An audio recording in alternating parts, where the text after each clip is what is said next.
রোজ রোজ একঘেয়েমি ডিমের ঝোল খেতে আর ভালো লাগছে না, তাই তো? আমারও তাই। তো ভাবলাম আজ একটু নতুন রকমভাবে ট্রাই করে দেখি। তো চলো ঝটপট দেখে নাও আমার সাথে আজকের ডিমের রেসিপিটা। সেদ্ধ করে রাখা ডিম নুন হলুদ দিয়ে হালকা করে ভেজে তুলে রাখবো। ডিম ভেজে তুলে রেখেছি, এবার সেই তেলের মধ্যে মশলাটা রেডি করে নেব। দেখো, প্রথমে দেব গোটা গরম মশলা ফোড়ন, দেব কয়েকটা গোটা গোলমরিচ, আর দেব একটু গোটা জিরে। এরপর তার মধ্যে দিয়ে দেব কিছু কুচিয়ে রাখা পেঁয়াজ।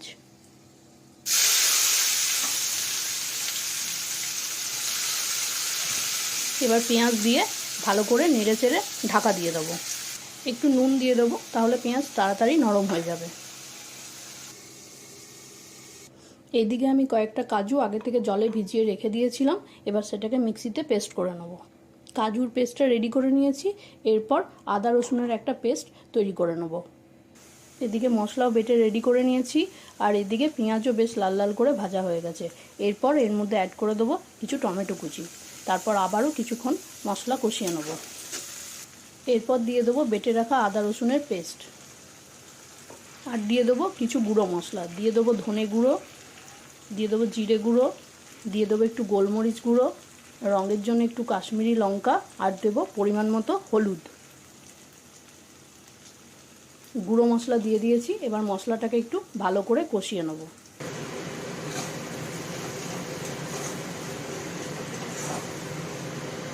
মশলা ভালোভাবে কষিয়ে নিয়েছি, এরপর এর মধ্যে দিয়ে দেবো ফেটিয়ে রাখা 3 চামচের মতো টক দই।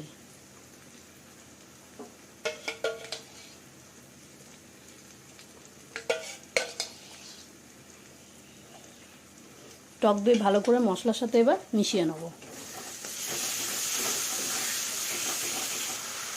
টক দই দিয়েও মশলাটাকে একটু ভালো করে কষিয়ে নিয়েছি, এরপর দিয়ে দেবো বেটে রাখা কাজু বাটাটা। সামান্য একটু বাটি ধোয়া জল দিয়ে দিলাম, এরপর মশলাটা আরেকটুক্ষণ ধরে কষিয়ে নেব। মশলার মধ্যে দিয়ে দেবো 2টো গোটা রসুন।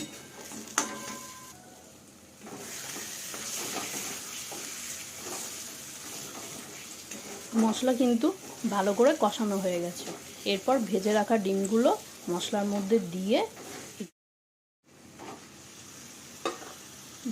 এরপর একটু সামান্য চিনি আর পরিমাণ মতো লবণ দিয়ে জল দিয়ে বেশ কিছুক্ষণের জন্য ফুটতে দিয়ে দেব।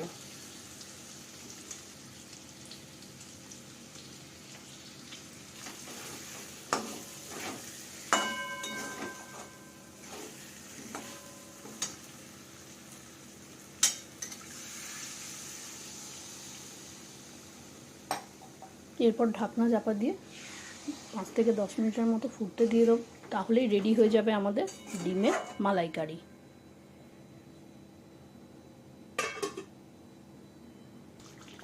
একটু কিছুক্ষণ ভালো করে ফুটিয়ে নিয়েছি, এরপর গ্যাস বন্ধ করে দিয়ে 5 মিনিটের জন্য ঢাকনা চাপা দিয়ে রেখে দেবো।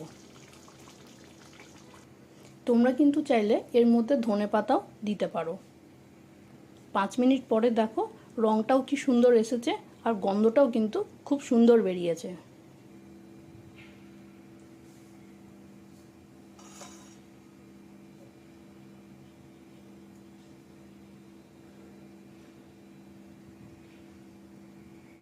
এইভাবে কিন্তু ডিমের মালাইকারি বানিয়ে একবার খেয়ে দেখতে পারো।